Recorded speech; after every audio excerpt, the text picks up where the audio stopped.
बहुत समय पहले पहाड़ों और घने जंगलों के बीच एक छोटा सा गांव था, सुरमईपुर। ये गांव अपनी खुशियों, त्योहारों और हंसते खेलते बच्चों के लिए दूर दूर तक प्रसिद्ध था। गांव की सबसे खास जगह थी ज्ञानदीप पाठशाला, जहां पढ़ने वाले बच्चों के बारे में कहा जाता था कि उनके सपने सच हो जाते हैं। उसी गांव में आर्या नाम की एक लड़की रहती थी। वो समझदार तो थी, लेकिन उसकी एक बुरी आदत थी।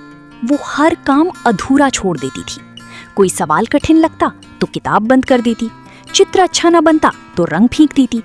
उसकी दादी हमेशा समझाती कि अधूरी मेहनत कभी पूरी खुशी नहीं देती, लेकिन आर्या इन बातों को गंभीरता से नहीं लेती थी।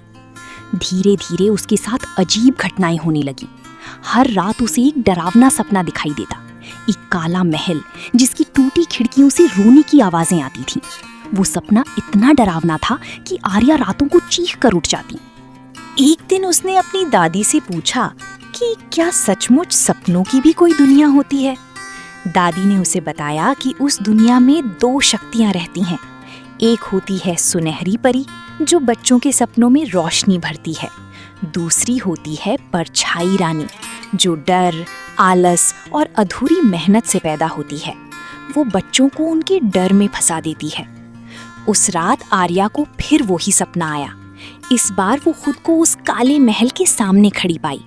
महल का दरवाजा अपने आप खुला और अंदर से धुआं फैलने लगा। तभी अंधेरे में से एक लंबी काली आकृति बाहर आई। वो थी परछाई रानी।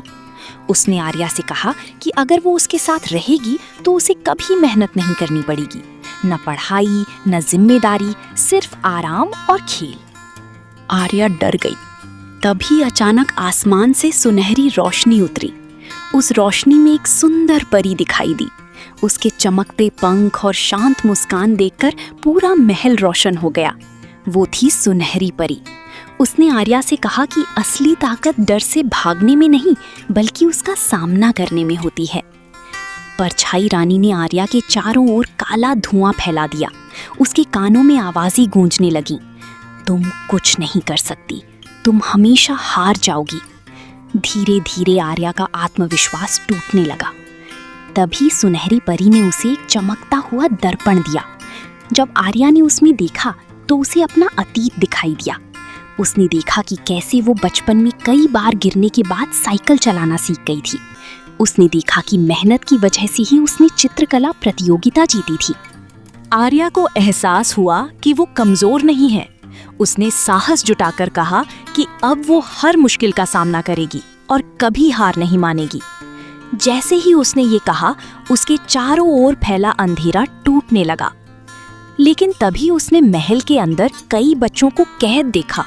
वे सब डरे हुए थे। किसी को किताबों से डर लगता था, कोई हर समय रोता रहता था। सुनहरी परी ने बताया कि ये वे बच्चे हैं जिन्होंने खुद पर भरोसा करना छोड़ दिया था। आर्या ने उन बच्चों को हिम्मत दी। उसने कहा कि अगर वे डरना छोड़ दें तो इस महल से बाहर निकल सकते हैं। तभी पूरा महल कांपने लगा। दीवारों से काली परछाइयां निकलने लगीं और बच्चों की चीखें गूंज उठीं। आर्या खुद भी डर रही थी, लेकिन इस बार उसने भागने के बजाय साहस दिखाया। उसने बच्चों का हाथ पकड़ा और आगे बढ़ती गई। तभी उसके भीतर से तेज सुनहरी रोशनी निकलने लगी। वो रोशनी पूरे महल में फैल गई। परछाई रानी दर्द से चिल्लाने लगी। धीरे धीरे उसका अंधेरा गायब होने लगा। कुछ ही पलों में पूरा काला महल टूटकर बिखर गया और उसकी जगह एक सुंदर बगीचा दिखाई देने लगा। चारों ओर फूल खिल उठे, पक्षी गाने लगे और बच्चे खुशी से हंसने लगे।